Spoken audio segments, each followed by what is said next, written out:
Good day, everyone. So for today, we are going to do your performance task number 1, your Google Docs performance task. So here we have a title page and then a table of contents.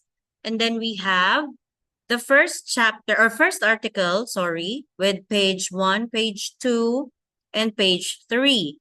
Another article, the second article, the challenges that you faced in senior high school years, in your case, of course.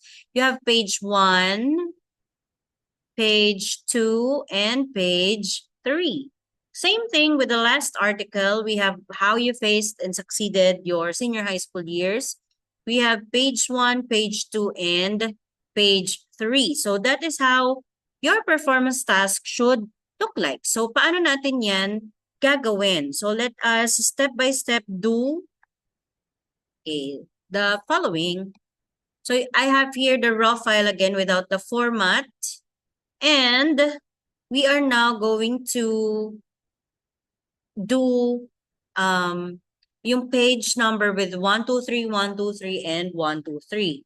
Now, para magawa yon, we need to have sections in our file. Okay, so to show you how to break your file into sections, first is to put your cursor. So mahahalata nyo yun because there is a blinking line kung nasaan yung dulo. In this case, ito yung first kong article, dapat siya yung next section. So yung space bago siya, dun po ako naka-click. Ayan, nandyan po yung blinking line ko. Sa space bago yung next section. Now, we need to click insert.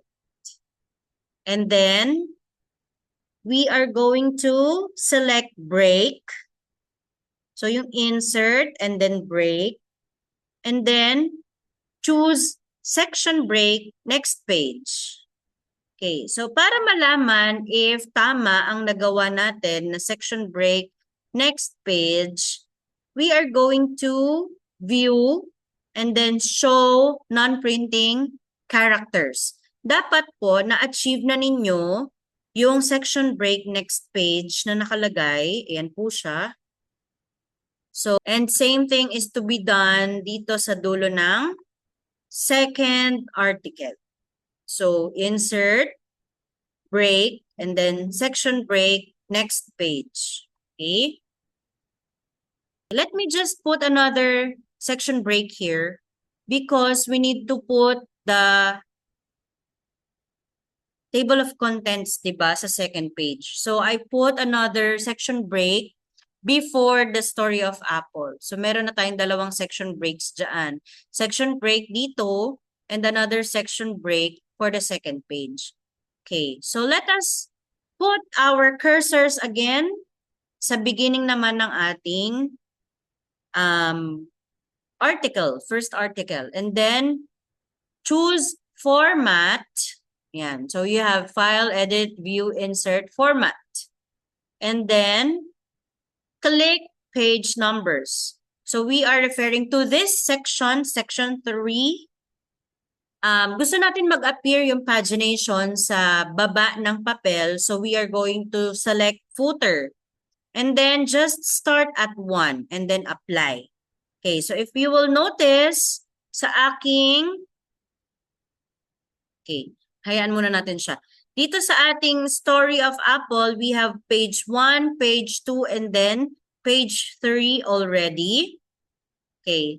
Since kanina, I have already formatted this, kaya nagkaroon na rin ng page 1, page 2, page 3, yung ating, the rest of the articles. Okay. But if wala, you just have to do the same. So let's say, for example, wala pong lumabas sa inyo on your second article, you may select again the beginning of the article and then format, page number. So lalabas naman this section 4, footer, start with 1 and then apply. Okay? So that will happen to your article or second article. The third article, ganun pa rin. Okay?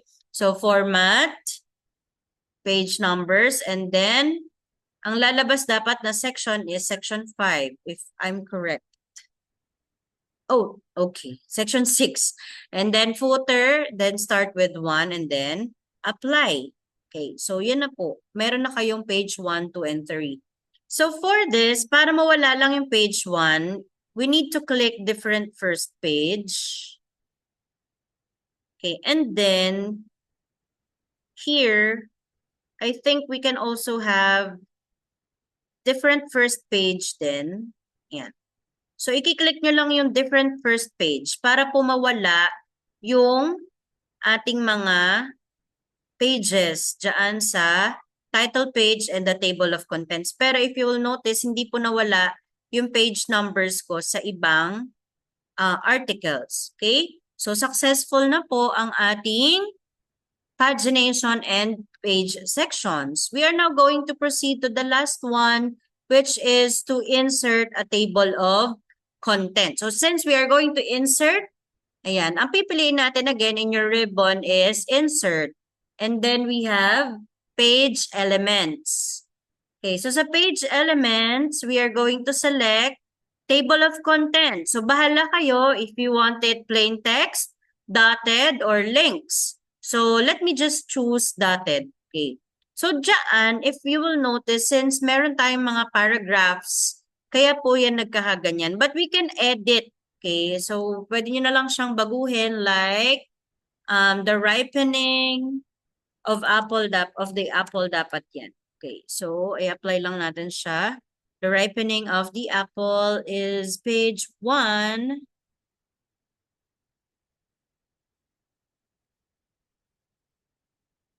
Okay. And then we can just remove this one.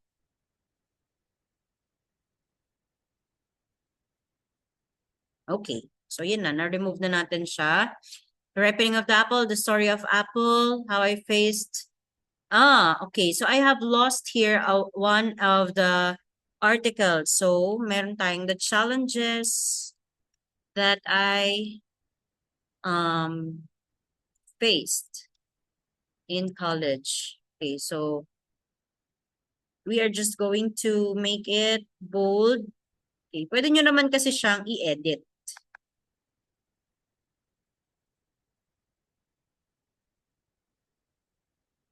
Okay, so hindi po mali na nag-a-appear sa inyo na 111 talaga siya because 111 naman talaga yung nilagay natin, right? So, po kayong mag-alala na 111 yung nakalagay dyan. Okay, in some cases, if you have subtitles, magkakaroon talaga ng 2, 3. But if you only have one title for each article, 111 lang po talaga lalabas dyan. Hindi po yun mali. Because, again, our page 1 of the first article is 1. Sa second article, 1 pa rin. And the third article is 1 pa rin. Kaya, 111 po talagang lalabas. And now, you are done with your performance task. It is now time to submit your task on our Google Classroom. So that will be all for today, guys. Thank you so much. Bye-bye.